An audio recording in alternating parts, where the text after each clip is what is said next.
What's going on, ladies and gentlemen? My name is Kevin Jackwoods. This is the Kaged Review, and this is a review for The Walking Dead 9-10. Season 9, Episode 10.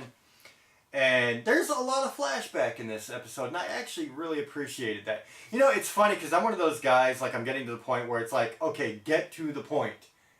We got the whole build-up of the Whispers, we got everything happening, make something happen. Let's get to some action, let's get to some shock. We really haven't had that this season, and I don't really think we had it last season. So, in that aspect, The Walking Dead is wearing thin. You had Jesus die, that was kind of an impact, okay, but that's one impactful moment. So my thing is, I'm torn. I really like the fact that they're introducing the Whisperers, they're introducing Alpha, the character, and they're explaining why. They're doing the backstory. Everything from when the outbreak first happened to what built up this person into being the Alpha of the Whisperers. And so I did appreciate that. I do appreciate storytelling. I do appreciate character building. And that's what this episode was. And it starts out with Henry talking to Lydia. He's in the jail cell. And she starts giving him the backstory of how, you know, the outbreak happened. And things kind of changed with her mom, who is Alpha. And her, at the time, husband. This guy named Frank. And so they're talking, you see the build-up happening, and it really leads into Henry, you know, he started offering up a little bit too much information about the kingdom. Because Lydia, you know, he made a small mention of, you know, another community, and so Lydia starts questioning him, and Daryl comes down, pulls Henry out, and he's like, "Are you stupid? You're giving her all this information about your home, your family. You don't know what she's capable of. You don't know how many Whisperers are out there." And so it was a good setup there. And so Daryl goes down and he tries to talk to Lydia. It doesn't go so well at first. And so he's thinking of how maybe this could work out. And so he kind of gives Henry free rein to talk to Lydia and, you know, maybe befriend her and save her from her thinking.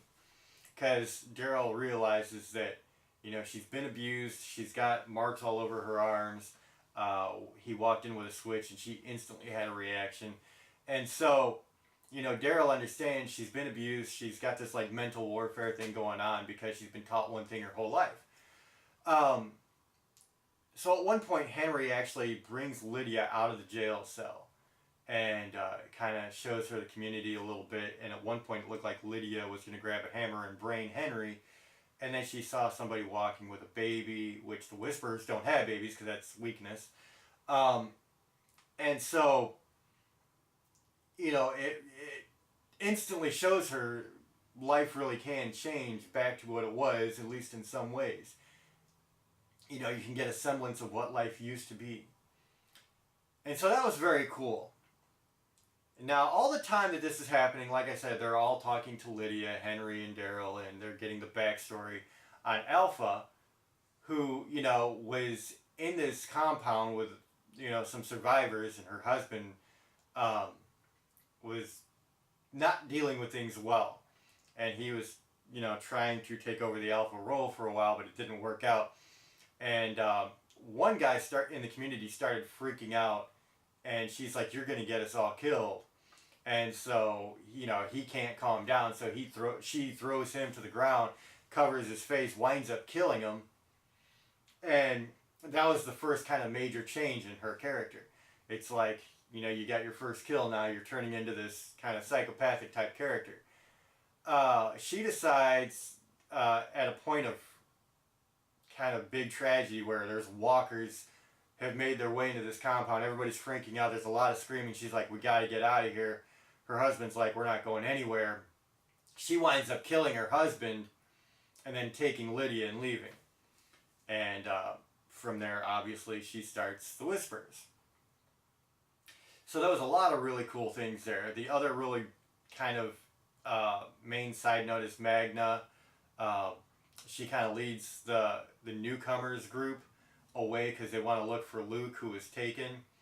And it really doesn't go anywhere because they get trapped by a bunch of walkers. They have to go back. And then she talks to Terry, and Terry's like, I understand, but if you ever make that decision again, come talk to me about it first.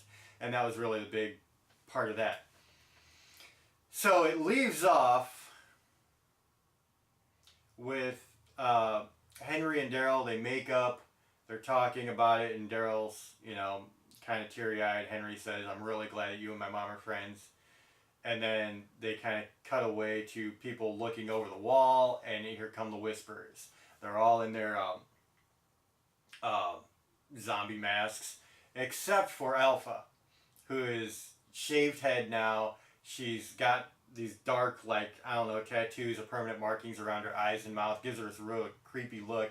And she's like, I'm just here for my daughter. And that's when they cut away. And I gotta say that they build moments in here, like when you first saw the Whisperers up at the Alexandria Wall, you're like, oh shit. But then it doesn't go anywhere, and it just leaves you hanging. And unfortunately, too many times during this season, they've done that. They've had cool, oh shit moments that catch your attention for a second, but then it doesn't go anywhere. And so I've been waiting all season for something big to happen, and nothing is happening. Like, you're telling a story, and it's a cool story, but you have to lead up to something. So, I don't know, man. Maybe they're going to do the fair from the comics, and if you don't know what I'm talking about, it's a pretty big moment. But they have to be leading to something. So if they're not leading the fair, they have to lead to something. So that's my thought on it. Overall, I did like the show. I liked they did a backstory. I think it's necessary for the character. You have to understand the motivations and the reasoning behind shit. And you want to see the downward spiral and the madness, so to speak. So it was a good episode for me. I just want them to, okay, we've got that now. Let's do something with it. And so we've got a lot that can happen, but they need to make something happen. Overall for this one, I'm going to give it a 7 out of 10. I thought it was solid. I thought it was cool. I wish they would have done more. But I was pretty happy with the show overall. So ladies and gentlemen, 7 out of 10. Let me know what you think in the comments. If you enjoyed this, hit the like button, subscribe, and share. My name is Kevin Jackwoods. Kaged Nation, out.